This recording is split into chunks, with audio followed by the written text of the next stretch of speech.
Okay, the object now has a rope attached to it in order to pull it up the plane. The rope acts along the line of greatest slope. So when it says the rope acts along the line of greatest slope, basically it's parallel to the slope. That's what that means, right?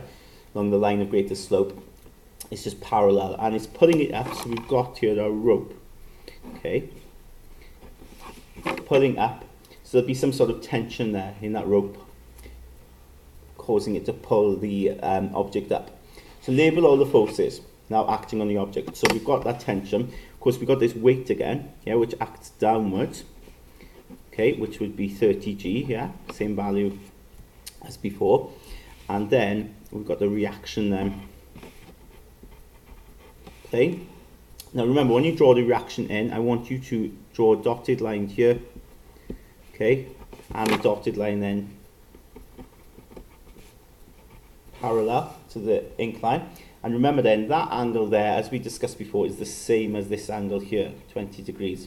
Okay, so that's always the same as that.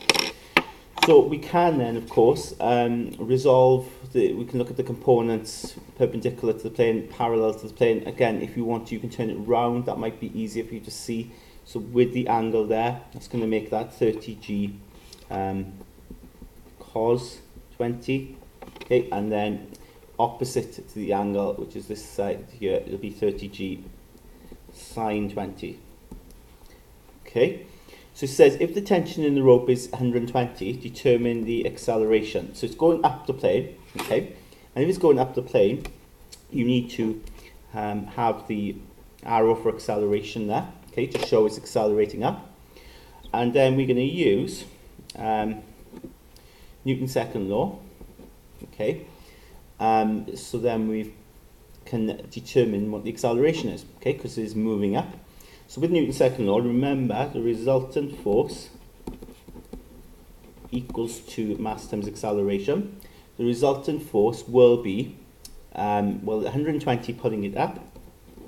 Resisting it will be that weight component, okay, so the weight is pulling it down, yeah. And as I said, when you go up a hill, you feel your body pulling you down. It's harder to walk up a hill, isn't it?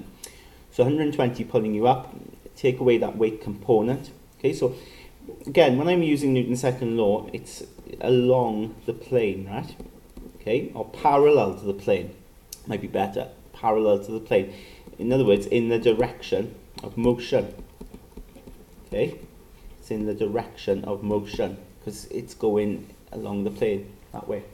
So equals mass times acceleration. The mass is 30, acceleration is a. So it's the case then of working this out. So 120 minus 30, G is 9.8, sine 20. Okay, so we work that out on a calculator. To get A then you take the 30 over as well and divide. So I do that on my calculator. Remember now in degree mode, so we've got fraction 120, take away 30 times 9.8 times sine 20. All over 30. So if I do that, it comes out to be 0.648 meters per second squared, if I type that in correctly.